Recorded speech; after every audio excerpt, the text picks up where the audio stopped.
અત્યારે આપણે મળીશું આજના સ્પેશિયલ ગેસ્ટમાં મહેન્દ્ર મેન્યુલાઇફ મ્યુચ્યુઅલ ફંડમાં ઇક્વિટીઝના CIO કૃષ્ણા સંઘવી સાથે. કૃષ્ણાજી, ઘણું સ્વાગત છે આપનું CNBC બજારમાં. અને અત્યારે આપણે જે માર્કેટ કન્ડિશન જોઈ રહ્યા છે, રેન્ડમ કન્ડિશન આપણે જોતા હોઈએ છીએ, કારણ કે ખબર નથી પડતી કે આજે માર્કેટ કઈ દિશામાં જશે, પણ એ હવે I think way of life આપણી પણ બની ગઈ છે. પણ તમારા શું વ્યૂઝ છે ફર્સ્ટ ઓન માર્કેટ, અને જે ફેડનું ડિસિઝન આવ્યું કે ટેપરિંગ ચાલુ કરશે હવે નેક્સ્ટ ફિનાન્શિયલ યરમાંથી, અને સાથે જ 3 રેટ હાઇક્સ પણ આપશે નેક્સ્ટ યર, એને તમે કઈ રીતે જોઈ રહ્યા છો, અને આપણા માર્કેટ્સને એના પર શું અસર પડી શકે છે, અને હવે શું આપણા માર્કેટ્સના વેલ્યુએશન માં કોઈ ફેરફાર તમે જોઈ રહ્યા છો? શું જે ઓવર વેલ્યુડ હતા એમાં આપણે એક થોડી નમી જોઈ રહ્યા છે? Thanks. No, I think best is in કે માર્કેટને આપણે દર વર્ષ સમજવાની જરૂર નથી, honestly. We have to learn that first કે market reacts every day, but આપણું જે reaction છે as an investor should be more driven by other variables like valuation, like earning growth, like economy. એટલે એ જ્યારે આપણે સમજવાની ટ્રાય કરીએ ત્યારે એમ લાગે કે યસ, માર્કેટ એક એવા જંકશન પર અત્યારે છે કે ઇકોનોમી અત્યારે ઇમ્પ્રૂવ થઈ રહી છે, માત્ર ઇન્ડિયામાં નહીં પણ આખા વર્લ્ડમાં. કે વર્લ્ડ ઇકોનોમી જે કોવિડની ટ્રબલ ઝોનમાં હતી અને ત્યાંથી જે ઉપર આવી રહ્યું છે, આપણે સાધારણ જોઈએ તો વર્લ્ડ GDP બ્રોડલી પાછું લેવલ પર આવી ગયું છે જે 2020ના ફેબ્રુઆરીમાં હતું. અને એટ ધ સેમ ટાઈમ અહીંયાથી જે ગ્રોથ ટ્રેજેક્ટરી આવી રહી છે ઇકોનોમીમાં, એની સામે એક તો વેલ્યુએશન છે, અને બીજું છે કે US ફેડની એક્શન જે તમે પૂછી. અગેન US ફેડની એક્શન ઇઝ સમથિંગ જરા પણ અનએક્સપેક્ટેડ નથી. ફેડે આપણને લાસ્ટ મે બી 3 મહિનાથી કે 4 મહિનાથી પ્રિપેર કરેલા છે કે અમે ટેપર કરવાના છીએ, અમે રેટ હાઇક કરવાના છીએ. હા, કદાચ સરપ્રાઇઝ એવી આવી શકે કે જે એક્સપેક્ટેડ ટાઈમ હતો એની વડે થોડું જલ્દી છે ઓન રેટ હાઇક સ્પેશિયલી, એની કદાચ થોડી અસર આવી શકે, અને એને માટે જ આપણે વેલ્યુએશન જોવું પડે. તો અસર કેમ આવે? અસર ક્યારે આવે કે જ્યારે વેલ્યુએશન જરા વધારે મોંઘા હોય. તો એ એંગલથી અત્યારનો દ્રષ્ટિએ માર્કેટને જોતા એમ લાગે છે કે કદાચ થોડું વેલ્યુએશન માર્કેટમાં હાઈ છે વિઝાવી આપણે હિસ્ટોરિકલ વેલ્યુએશન. તો એક થોડી અસર આવી શકે છે, but best part about valuation is કે જ્યારે ઇકોનોમી ગ્રો કરતી હોય ત્યારે કદાચ 3-6 મહિનાનો એક રફ પેચ આવે, અને જેવો એ પેચ પતી જાય ત્યારે ફ્યુચર અર્નિંગ આવી જાય આગળ, અને માર્કેટ પાછું આપણને એટ્રેક્ટિવ ફોર ઇન્વેસ્ટમેન્ટ લાગે અને આપણને ઇન્વેસ્ટમેન્ટ ઓપોર્ચ્યુનિટી મળી જાય. એબ્સોલ્યુટલી. તો એ જોતા હવે તમે કયા સેક્ટર્સ તરફ વધારે એટ્રેક્ટેડ છો, અને ક્યાં તમે એવું ધારી રહ્યા છો કે વધારે હવે આપણને એમાં પરફોર્મન્સ આગળ જતા દેખાઈ શકે? કયા સેક્ટર્સ માટે તમે બુલિશ છો?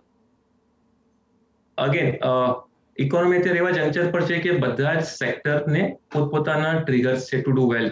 માત્ર ટાઈમ ફ્રેમ બદલાય છે. અમુક સેક્ટર આપણને 6 મહિનાના એંગલથી સારા લાગે છે, કે અમુકમાં બી 2 વર્ષનો કોલ લાગે છે.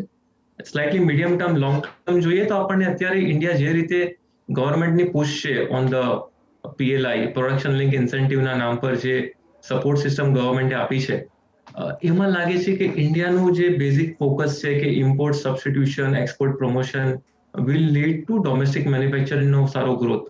અને એ ડોમેસ્ટિક મેન્યુફેક્ચરિંગને ગ્રો કરવા માટે એની જે ઇકોસિસ્ટમ છે કે આપણને કેપેક્સ સાયકલ ચાલુ થાય છે, બેંક્સમાંથી ક્રેડિટ ગ્રોથ આવે તો જ આ લોકોનું નવા કેપેક્સ પ્લાન્ટ ચાલુ થશે. I think that one segment જે આપણને ગમે છે. અને બીજું છે કે જે ઇન્ડિયાનું જે કોર સ્ટોરી છે, વિચ ઇઝ કન્ઝ્યુમર્સ, જેવા આ બધી PLI બેઝ કંપનીઝના પ્લાન્ટ ચાલુ થઈ જાય, ઇકોનોમીને આગળ સપોર્ટ મળે, જોબ ક્રિએશન થાય, દેટ ઇઝ વન એંગલ. અને સેકન્ડ છે કે IT સેક્ટર, ઇન્ડિયાનું જે એક્સપોર્ટ પ્રમોશનના નામ પર IT ઇઝ અનધર વેરિયેબલ. તમને એમ કહું ને કે બહુ સેક્ટર ફોકસ કરીએ તો શોર્ટ ટર્મ જોવું પડે છે, 3 મહિના 6 મહિનાના એંગલથી જોઈએ તો બરાબર છે, but as long as we are investing four long term, I think every sector looks promising in India four next 3-5 years journey. અને એને માટે have a basic faith in economic growth. જે સેક્ટર બદલાતા રહે છે. સો ફોર એક્ઝામ્પલ ઓટો સેક્ટર અત્યારે જોઈએ. Now, auto is not right now under some trouble because of supply issue. આજે કંપનીઝ ગાડી નથી બનાવી શકતી કારણ કે એ લોકો પાસે ચિપ્સ નથી આવી રહી. તો જેવું જ ચિપ્સનો પ્રોબ્લેમ સોલ્વ થઈ જશે, પાછું ઓટો સેક્ટરમાં પણ એનું પ્રોડક્શન કેપેબિલિટી વધી જશે, અને ઇન્ડિયામાં luckily demand is not really a big challenge. So એ રીતે જોઈએ તો અગેન સ્લાઇટલી મીડિયમ ટર્મ જોવો છો તો બહુ સેક્ટરનું એનાલિસિસ કરીને ઇમિડિયેટ બેનિફિટ નથી મળતો. યસ, જ્યારે શોર્ટ ટર્મ ફોકસ હોય ઇન્વેસ્ટરનું ત્યારે કદાચ જોવું પડે છે, but in a long term investment doesn't worry. સાથે જ આપણે લોંગ ટર્મ માટે આપણે જ્યારે ઇન્વેસ્ટમેન્ટ કરતા હોઈએ છીએ ત્યારે આપણે એસેટ એલોકેશન કરવું ઘણું જ જરૂરી પડતું હોય છે અને એના માટે એક ડાયવર્સિફાઈડ પોર્ટફોલિયો બી બનાવવાની આપણે કોશિશ કરવી જોઈએ, જેથી આપણને બધું જ એક્સપોઝર મળી રહે અને જો એક સેક્ટર કામ નથી કરતું તો બીજા એટલીસ્ટ આપણે માટે કામ કરી લે. તમે કઈ રીતનું અત્યારના જે ઇન્વેસ્ટમેન્ટ આવી રહ્યું છે, કારણ કે આપણે નવેમ્બર મહિનામાં જોયું કે મ્યુચ્યુઅલ ફંડમાં એક સારું એવું ઇન્ફ્લો આવ્યો છે 11,000 કરોડ પ્લસનો SIP દ્વારા. કયા એવા ફંડ્સમાં ઇન્વેસ્ટર રોકાણ કરી રહ્યા છે અને કયા આગળ જતા ફંડ્સ આપણા માટે સારા હોઈ શકે ઇન્વેસ્ટમેન્ટ કરવા માટે? આઈ થિંક આપણે માર્કેટને બે રીતે જોઈએ. એક છે એસેટ એલોકેશન ટુ ઇક્વિટી અને ડેટ જોઈએ, અને બીજું છે large cap, mid cap, small કેપનું કોમ્બિનેશન જોઈએ. તો આપણે જો એસેટ એલોકેશનના એંગલથી જોઈએ તો બેઝિકલી ફાઇનાન્શિયલ માર્કેટમાં બે એસેટ ક્લાસ છે આપણી પાસે, ઇક્વિટી અને ડેટ મ્યુચ્યુઅલ ફંડ્સ. તો જે રીતે ઇકોનોમીનો પ્રોગ્રેસ છે અને આપણે વેલ્યુએશનને લિંક કરી અને જ્યારે ટ્રાય કરીએ છીએ ત્યારે જ આ બેમાં ફરક આવી શકે. Broadly equity is a growth asset. આપણે મે બી લાસ્ટ 25-30 વર્ષની હિસ્ટ્રી જોઈ છે, નિફ્ટી કે સેન્સેક્સના જે લેવલ મે બી 30 યર્સ પહેલા હતા અને આજે છે, we really seen the growth અને આપણે બધાએ બેનિફિટ કર્યો છે. એટ ધ સેમ ટાઈમ હિસ્ટ્રીએ શીખવાડ્યું છે કે આ બાકી જર્નીમાં there are points of overvaluation, undervaluation, જે એવા પોઈન્ટ છે કે જ્યાં ઇન્વેસ્ટર બિહેવિયર વધારે પડતું યુફોરિક થઈ જાય છે અને ત્યારે એક વેલ્યુએશન જ્યારે ઓવર થઈ જાય છે, ઓવર વેલ્યુએશન, ત્યારે એક માર્કેટમાં એવો સમય આવે છે કે જ્યારે ઇન્ક્રિમેન્ટલી નવા પૈસા નાખતી વખતે જરા વિચાર કરવો પડે છે. સ્પેશિયલી આપણે જ્યારે ઓરિજિનલ ક્વેશ્ચન પર જઈએ કે યુએસ ફેડની જે ટેપર પોલિસી અને ઇન્ટરેસ્ટ રેટ હાઇકની જે ઇવેન્ટ છે આપણી નજર સામે નેક્સ્ટ 6 મહિનામાં, તો એ બધા જંક્શનને જોતા અત્યારે એક એવો વિચાર છે કે આપણે એસેટ એલોકેશન પર અત્યારે થોડું વધારે ધ્યાન આપીએ, ડેટ અને ઇક્વિટી તરફ. આપણે બેકડ્રોપ લઈએ તો લાસ્ટ 18 મહિનામાં ઇક્વિટીમાં બહુ જ સારા રિટર્ન મળ્યા છે, જે આપણે લેવલ કદાચ જૂન 2020માં કદાચ જોયું હોય તો એવા લેવલ આપણે વિચાર્યા પણ નહોતા, એવા રિટર્ન્સ મળેલા છે ઇક્વિટી માર્કેટમાંથી. Maybe it's time for a breather. 3 months, 6 months, let events happen of Fed, let earning progression happen to 1 year forward. We will come back to equity in asset allocation.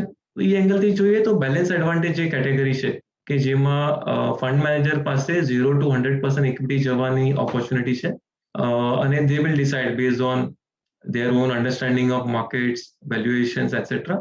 So that is one category where from investor side fund મેનેજરને એ લોકો trust કરીને invest કરી શકે છે કે fund manager will be able to evaluate those parameters અને move into equity અને debt at one time. બીજી રીતે એનાલાઇઝ કરીએ માર્કેટને large cap, mid cap, small cap, જ્યારે આપણે ઇક્વિટી એસેટ્સમાં રહેવાનું ડિસિઝન લીધા પછી પણ જો કરીએ તો એમાં બ્રોડ વ્યૂ એવો છે કે અગેન લાસ્ટ 18 મહિનાની સાયકલ આપણે જોઈએ તો small cap as a category has done very well vis-a-vis large cap.